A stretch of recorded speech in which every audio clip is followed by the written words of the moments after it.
Hello, আজকের ভিডিওর topic torque এবং আরপিএম। আজকের ভিডিওতে জানবো টর্ক এবং আরপিএমের মধ্যে ডিফারেন্স কী। টর্ক এক কথায় বলতে গেলে কোনো জিনিসকে ঘোরানোর জন্য যে শক্তির প্রয়োজন হয় তাকেই টর্ক বলে। যেমন ছোটোবেলায় আমরা টায়ার নিয়ে খেলা করেছি, টায়ারকে ঘোরানোর জন্য আমরা যে শক্তি প্রয়োগ করেছি তাকেই টর্ক বলি।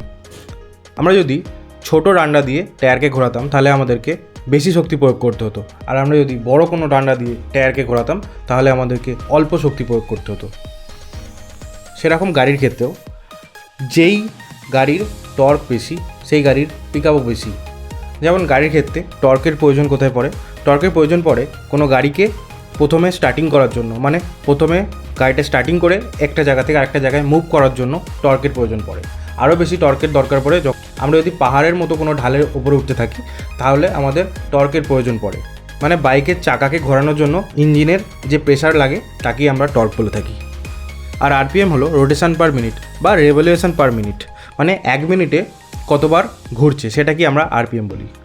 আসুন এটা কি আমরা ভালোভাবে জেনে নিই ভিডিওর মাধ্যমে। টর্ক আর আরপিএম এটাকে আমরা সহজভাবে বোঝার জন্য বাইকের উদাহরণ দিয়ে বুঝবো, মানে বাইকের মাধ্যমে বুঝবো। ধরে নিন এটা আমাদের বাইকের ইঞ্জিন, ঠিক আছে, আর এটা হচ্ছে আমাদের চাকার সাথে জুড়ে থাকা গিয়ার, এটা ইঞ্জিনের সাথে জুড়ে থাকা গিয়ার। ধরে নিন এইখানের মধ্যে 10টা দাঁত আছে এই গিয়ারটাতে, 1 2 3 4 5 6 7 8 9 10, ঠিক আছে। আর ধরে নিন এইখানে 30টা আছে, 1 ধরলাম, ধরে নিন এইখানে 30টা দাঁত আছে আর এটা 10টা আছে। এটা ইঞ্জিন আর এটা চাকা, মানে এটা চাকা বলতে গেলে চাকার সাথে যে আমরা চেনের মাধ্যমে যে গিয়ার বক্সটা দেখে থাকি বড়, এটাই হচ্ছে সেটা। এটা উদাহরণের মাধ্যমে বোঝার জন্য আমরা এইভাবে আঁকলাম। আমরা গাড়িকে চালানোর সময় ফার্স্ট গিয়ারে চালাই, আমরা second gear, third gear, fourth gear বা ফিফথ গিয়ারে কেন গাড়িকে চালাই না, এবং ফোর্থ গিয়ার ফিফথ গিয়ারে গাড়ি চালালে কেন বন্ধ হয়ে যায়, সেটাই আমরা বুঝবো এই ভিডিওর মাধ্যমে। এখানে গিয়ার বক্সের থেকে চাকার ডিস্টেন্সটা বেশি, তাই আমাকে গিয়ার বক্সটাকে বেশি করে ঘোরাতে হবে, তবে আমরা চাকাকে ঘোরাতে পারবো।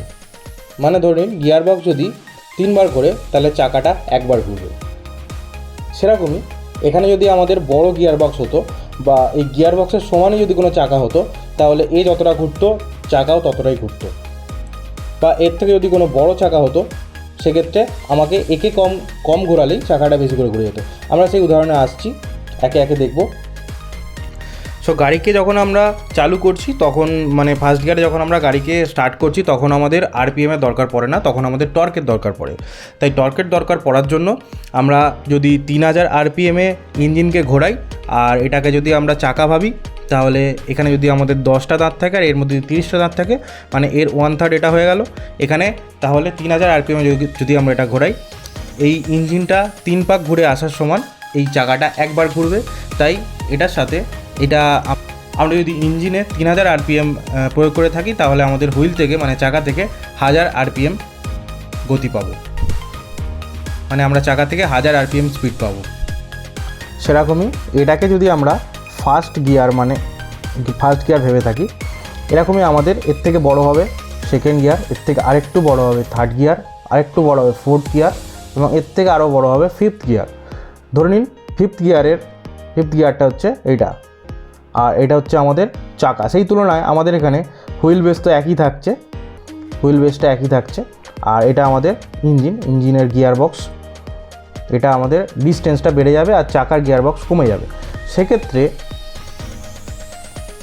এখানে কি হচ্ছিল না, ইঞ্জিনটা যখন 3 পাক ঘুরে আসছে চাকা তখন 1 বার ঘুরছে। এই ক্ষেত্রে হয়ে যাবে, ধরে নিন এইখানে 30টা দাঁত আছে আর এইখানে 10 পিস দাঁত আছে, মানে গিয়ারের মধ্যে, এই চাকার মধ্যে। তাহলে এটা যদি 1 পাক ঘোরে তাহলে আমাদের চাকাটা 3 পাক ঘুরে যাবে। সেম আরপিএম এখানেই আমরা যদি দিয়ে থাকি,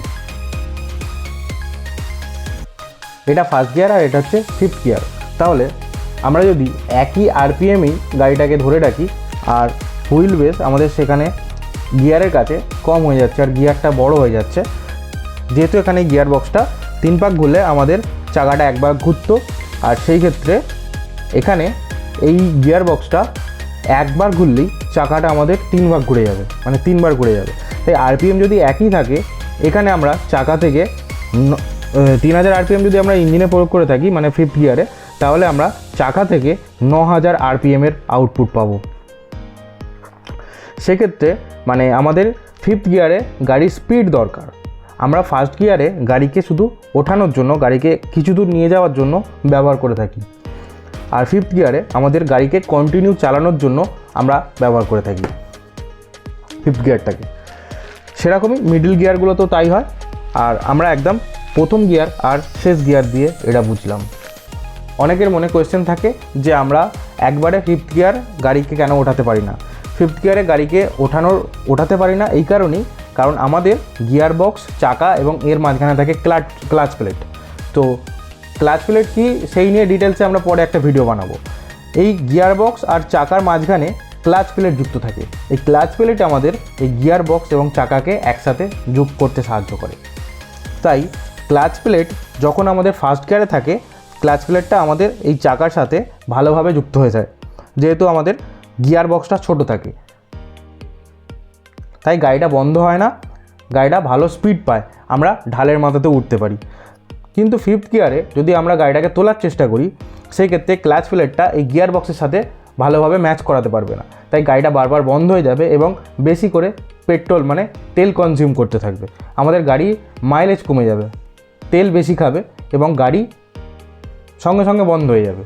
এবং সেটাকে যদি আমরা, অনেক লোক বলবে যে আমরা 5th গিয়ারেও গাড়ি তুলি। হ্যাঁ, 5th গিয়ারেও গাড়ি তোলা যাবে, সেক্ষেত্রে আপনাকে ক্লাচের সাথে অ্যাডজাস্টমেন্ট করতে হবে। সেই জন্য আপনাদের ক্লাচের মানে এখানে অ্যাডজাস্টমেন্ট করার ফলে আপনাদের ক্লাচ প্লেটটাও তাড়াতাড়ি জ্বলে যাবে। তাই ক্লাচ প্লেট এবং গাড়িকে ঠিকঠাকভাবে চালানোর জন্য আমাদের 1st গিয়ার আর ক্লাচ প্লেটের কম্বিনেশানকে রাখতে হয়, তবেই আমাদের এই চাকাটা মানে গাড়িকে এগিয়ে নিয়ে যেতে সাহায্য করে।